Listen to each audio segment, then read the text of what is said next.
Você está ouvindo Devocional Robert Murray M'Cheyne.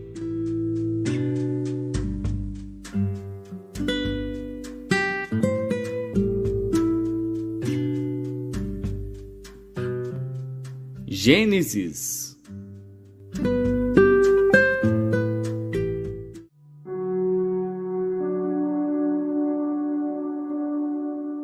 Gênesis, capítulo 44. E deu ordem ao que estava sobre a sua casa, dizendo: Enche de mantimento os sacos destes homens, quanto puderem levar, e põe o dinheiro de cada um na boca do seu saco. E o meu copo, o copo de prata, porás na boca do saco do mais novo, com o dinheiro do seu trigo. E fez conforme a palavra que José tinha dito. Vinda a luz da manhã, despediram-se estes homens, eles com seus jumentos. Saindo eles da cidade, e não se havendo ainda distanciado, disse José ao que estava sobre a sua casa: Levanta-te, e persegue aqueles homens, e alcançando-os, lhes dirás: Por que pagastes mal por bem? Não é este o copo em que bebe meu senhor, e pelo qual bem adivinha? Procedestes mal no que fizestes. E alcançou-os, e falou-lhes as mesmas palavras. E eles disseram-lhe: Por que diz meu senhor tais palavras? Longe estejam teus servos de fazerem semelhante coisa. Eis que o dinheiro que temos achado nas bocas dos nossos sacos te tornamos a trazer desde a terra de Canaã. Como, pois, furtaríamos da casa do teu senhor prata ou ouro? Aquele com quem de teus servos for achado, morra, e ainda nós seremos escravos do meu senhor. E ele disse: Ora, seja também assim conforme as vossas palavras. Aquele com quem se achar será meu escravo, porém vós sereis desculpados. E eles apressaram-se, e cada um pôs em terra o seu saco, e cada um abriu o seu saco, e buscou, começando do maior e acabando no mais novo. E achou-se o copo no saco de Benjamim. Então rasgaram as suas vestes, e carregou cada um o seu jumento, e tornaram à cidade. E veio Judá com seus irmãos à casa de José, porque ele ainda estava ali, e prostraram-se diante dele em terra. E disse-lhes José: Que é isto que fizestes? Não sabeis vós que um homem como eu pode muito bem adivinhar? Então disse Judá: Que diremos a meu senhor? Que falaremos? E como nos justificaremos? Achou Deus a iniquidade de teus servos. Eis que somos escravos de meu senhor, tanto nós como aquele em cuja mão foi achado o copo. Mas ele disse: Longe de mim que eu tal faça. O homem em cuja mão o copo foi achado, esse será meu servo. Porém vós, subi em paz para vosso pai. Então Judá se chegou a ele e disse: Ai, senhor meu, deixa, peço-te, o teu servo dizer uma palavra aos ouvidos de meu senhor, e não se acenda a tua ira contra o teu servo, porque tu és como Faraó. Meu senhor perguntou a seus servos, dizendo: Tendes vós pai ou irmão? E dissemos a meu senhor: Temos um velho pai e um filho da sua velhice, o mais novo, cujo irmão é morto, e só ele ficou de sua mãe, e seu pai o ama. Então tu disseste a teus servos: Trazei-mo a mim, e porei os meus olhos sobre ele. E nós dissemos a meu senhor: Aquele moço não poderá deixar a seu pai. Se deixar a seu pai, este morrerá. Então tu disseste a teus servos: Se vosso irmão mais novo não descer convosco, nunca mais vereis a minha face. E aconteceu que, subindo nós a teu servo, meu pai, e contando-lhe as palavras de meu senhor, disse nosso pai: Voltai, comprai-nos um pouco de mantimento. E nós dissemos: Não poderemos descer, mas, se nosso irmão menor for conosco, desceremos. Pois não poderemos ver a face do homem, se este nosso irmão menor não estiver conosco. Então disse-nos teu servo, meu pai: Vós sabeis que minha mulher me deu 2 filhos, e um ausentou-se de mim, e eu disse: Certamente foi despedaçado, e não o tenho visto até agora. se agora também tirardes a este da minha face, e lhe acontecer algum desastre, fareis descer as minhas cãs com aflição à sepultura. Agora, pois, indo eu a teu servo, meu pai, e o moço não indo conosco, como a sua alma está ligada com a alma dele, acontecerá que, vendo ele que o moço ali não está, morrerá. E teus servos farão descer as cãs de teu servo, nosso pai, com tristeza à sepultura. Porque teu servo se deu por fiador por este moço para com meu pai, dizendo: se eu o não tornar para ti, serei culpado para com meu pai por todos os dias. Agora, pois, fique teu servo em lugar deste moço por escravo de meu senhor, e que suba o moço com seus irmãos. Porque como subirei eu a meu pai, se o moço não for comigo? Para que não veja eu o mal que sobrevirá a meu pai.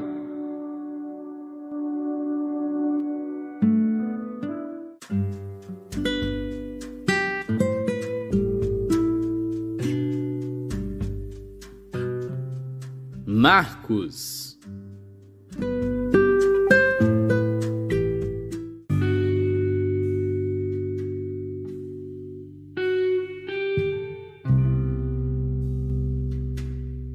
Capítulo 14.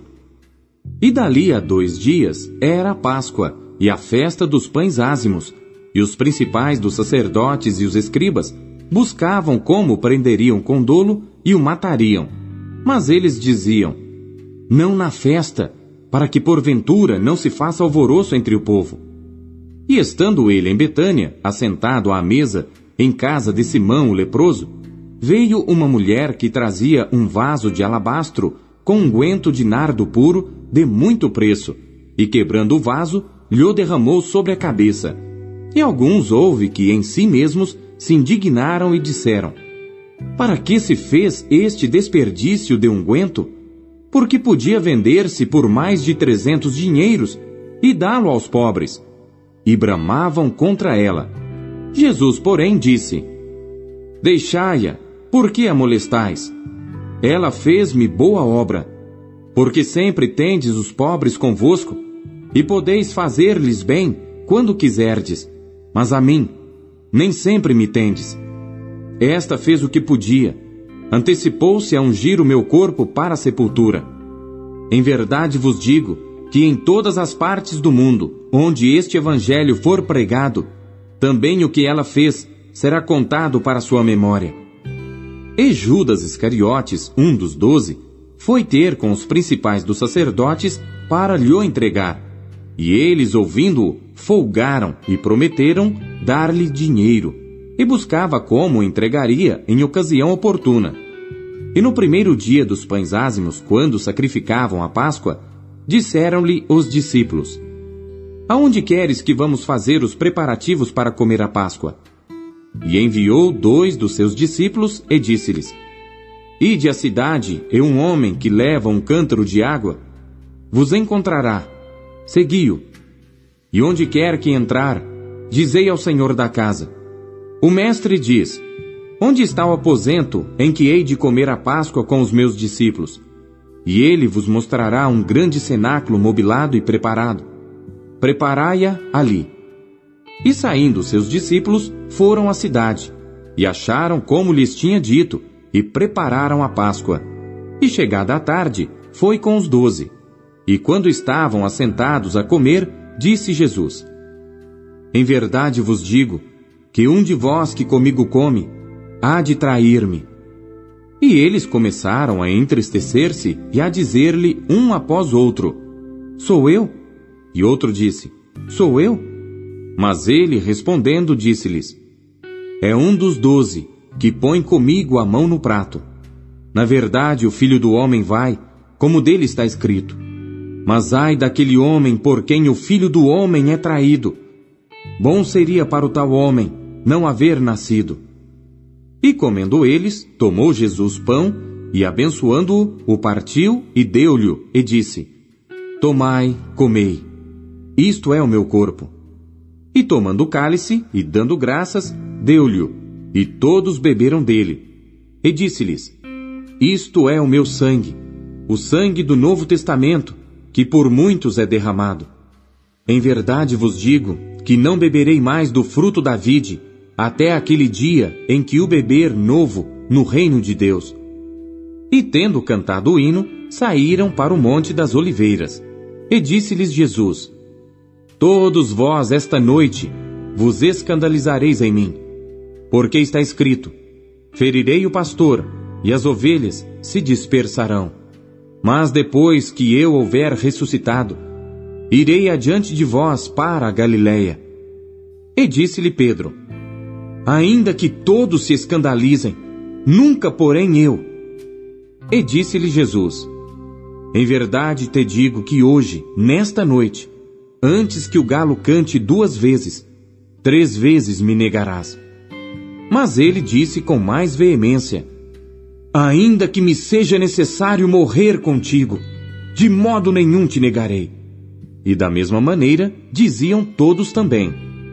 E foram a um lugar chamado Getsêmani, e disse aos seus discípulos: assentai-vos aqui enquanto eu oro. E tomou consigo a Pedro e a Tiago e a João, e começou a ter pavor e a angustiar-se, e disse-lhes: a minha alma está profundamente triste até a morte. Ficai aqui e vigiai. E tendo ido um pouco mais adiante, prostrou-se em terra, e orou para que, se fosse possível, passasse dele aquela hora.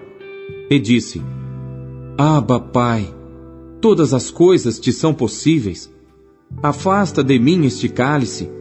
Não seja, porém, o que eu quero, mas o que tu queres. E chegando, achou-os dormindo, e disse a Pedro: Simão, dormes? Não podes vigiar 1 hora? Vigiai e orai para que não entreis em tentação. O espírito, na verdade, está pronto, mas a carne é fraca. E foi outra vez e orou dizendo as mesmas palavras. E voltando, achou-os outra vez dormindo, porque os seus olhos estavam pesados e não sabiam o que responder-lhe. E voltou 3ª vez e disse-lhes: dormi agora e descansai. Basta, é chegada a hora. Eis que o Filho do Homem vai ser entregue nas mãos dos pecadores. Levantai-vos, vamos, eis que está perto o que me trai. E logo, falando ele ainda, veio Judas, que era um dos 12 da parte dos principais dos sacerdotes e dos escribas e dos anciãos, e com ele uma grande multidão com espadas e varapaus. Ora, o que o traía tinha-lhes dado um sinal, dizendo: aquele que eu beijar, esse é. Prendei-o e levai-o com segurança. E logo que chegou, aproximou-se dele e disse-lhe: Rabi, Rabi! E beijou-o. E lançaram-lhe as mãos, e o prenderam. E um dos que ali estavam presentes, puxando da espada, feriu o servo do sumo sacerdote, e cortou-lhe uma orelha. E respondendo Jesus, disse-lhes: saístes com espadas e varapaus a prender-me, como a um salteador? Todos os dias estava convosco ensinando no templo, e não me prendestes. Mas isto é para que as Escrituras se cumpram. Então, deixando-o, todos fugiram. E um certo jovem o seguia, envolto em um lençol sobre o corpo nu. E lançaram-lhe a mão. Mas ele, largando o lençol, fugiu nu. E levaram Jesus ao sumo sacerdote. E ajuntaram-se todos os principais dos sacerdotes, e os anciãos e os escribas. E Pedro o seguiu de longe até dentro do pátio do sumo sacerdote, e estava sentado com os servidores, aquentando-se ao lume. E os principais dos sacerdotes e todo o concílio buscavam algum testemunho contra Jesus para o matar, e não o achavam, porque muitos testificavam falsamente contra ele, mas os testemunhos não eram coerentes. E levantando-se alguns, testificaram falsamente contra ele, dizendo: nós ouvimos-lhe dizer: eu derrubarei este templo, construído por mãos de homens, e em 3 dias edificarei outro, não feito por mãos de homens. E nem assim o seu testemunho era coerente. E levantando-se o sumo sacerdote no sinédrio, perguntou a Jesus, dizendo: nada respondes? Que testificam estes contra ti? Mas ele calou-se e nada respondeu. O sumo sacerdote lhe tornou a perguntar e disse-lhe: És tu o Cristo, filho do Deus bendito? E Jesus disse-lhe: Eu o sou. E vereis o Filho do Homem assentado à direita do poder de Deus e vindo sobre as nuvens do céu. E o sumo sacerdote, rasgando as suas vestes, disse: Para que necessitamos de mais testemunhas? Vós ouvistes a blasfêmia? Que vos parece? E todos o consideraram culpado de morte. E alguns começaram a cuspir nele, e a cobrir-lhe o rosto, e a dar-lhe punhadas, e a dizer-lhe: Profetiza! E os servidores davam-lhe bofetadas. E estando Pedro embaixo no átrio, chegou uma das criadas do sumo sacerdote, e vendo a Pedro que se estava aquentando, olhou para ele e disse: Tu também estavas com Jesus Nazareno. Mas ele negou, dizendo: Não o conheço, nem sei o que dizes. E saiu fora ao alpendre, e o galo cantou. E a criada, vendo-o outra vez, começou a dizer aos que ali estavam: Este é um dos tais. Mas ele o negou outra vez. E pouco depois, os que ali estavam disseram outra vez a Pedro: Verdadeiramente tu és um deles, porque és também galileu, e tua fala é semelhante. E ele começou a praguejar e a jurar: Não conheço esse homem de quem falais. E o galo cantou segunda vez, e Pedro lembrou-se da palavra que Jesus lhe tinha dito: Antes que o galo cante 2 vezes, 3 vezes me negarás. E retirando-se dali, chorou.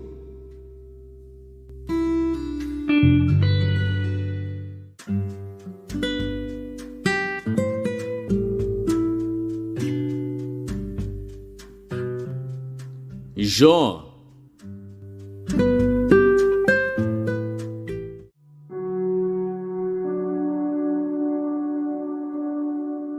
Jó, capítulo 10. A minha alma tem tédio da minha vida. Darei livre curso à minha queixa. Falarei na amargura da minha alma. Direi a Deus: Não me condenes. Faz-me saber por que contendes comigo. Parece-te bem que me oprimas, que rejeites o trabalho das tuas mãos e resplandeças sobre o conselho dos ímpios? Tens tu porventura olhos de carne? Vês tu como vê o homem? São os teus dias como os dias do homem?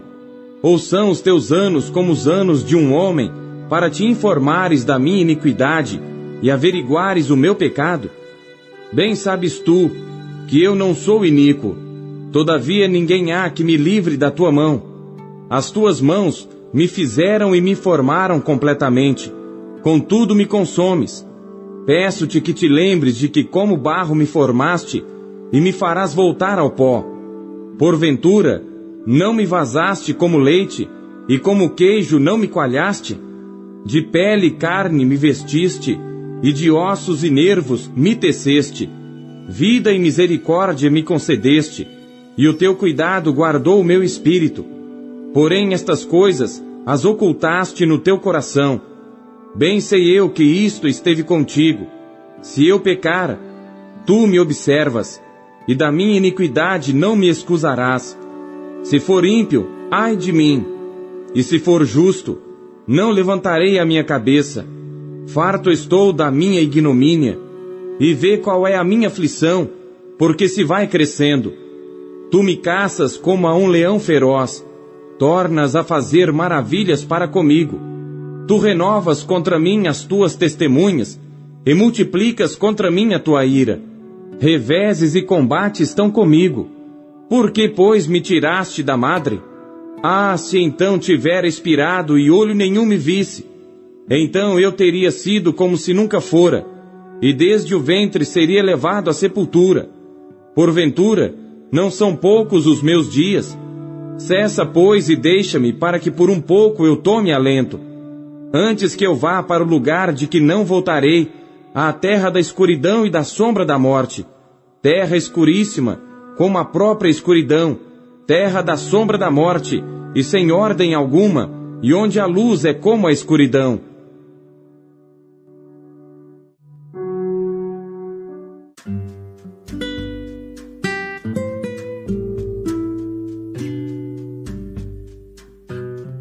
Romanos.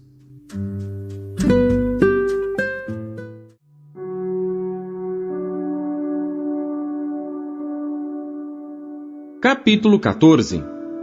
Ora, quanto ao que está enfermo na fé, recebei-o não em contenda sobre dúvidas, porque um crê que de tudo se pode comer, e outro, que é fraco, come legumes. O que come, não despreze o que não come, e o que não come, não julgue o que come, porque Deus o recebeu por seu. Quem és tu que julgas o servo alheio? Para seu próprio Senhor, ele está em pé ou cai, mas estará firme, porque poderoso é Deus para o firmar. Um faz diferença entre dia e dia, mas outro julga iguais todos os dias. Cada um esteja inteiramente seguro em sua própria mente. Aquele que faz caso do dia, para o Senhor o faz, e o que não faz caso do dia, para o Senhor o não faz. O que come, para o Senhor come, porque dá graças a Deus. E o que não come, para o Senhor não come, e dá graças a Deus. Porque nenhum de nós vive para si, e nenhum morre para si. Porque se vivemos, para o Senhor vivemos. Se morremos, para o Senhor morremos. De sorte que, ou vivamos ou morramos, somos do Senhor. Porque foi para isto que morreu Cristo, e ressurgiu, e tornou a viver, para ser Senhor tanto dos mortos como dos vivos. Mas tu, por que julgas teu irmão?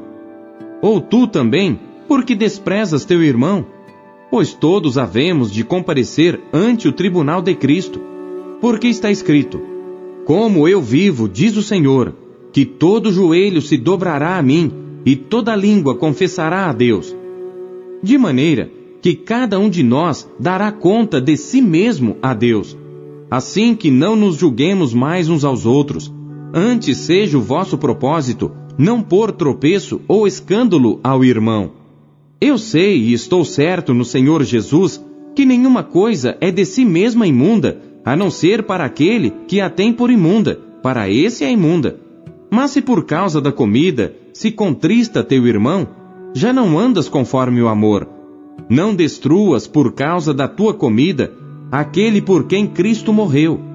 Não seja, pois, blasfemado o vosso bem, porque o reino de Deus não é comida nem bebida, mas justiça e paz e alegria no Espírito Santo. Porque quem nisto serve a Cristo, agradável é a Deus e aceito aos homens. Sigamos, pois, as coisas que servem para a paz e para a edificação de uns para com os outros. Não destruas por causa da comida a obra de Deus. É verdade que tudo é limpo, mas mal vai para o homem que come com escândalo. Bom é não comer carne, nem beber vinho, nem fazer outras coisas em que teu irmão tropece, ou se escandalize, ou se enfraqueça. Tens tu fé? Tem-na em ti mesmo diante de Deus. Bem-aventurado aquele que não se condena a si mesmo naquilo que aprova. Mas aquele que tem dúvidas, se come está condenado, porque não come por fé. E tudo que não é de fé é pecado.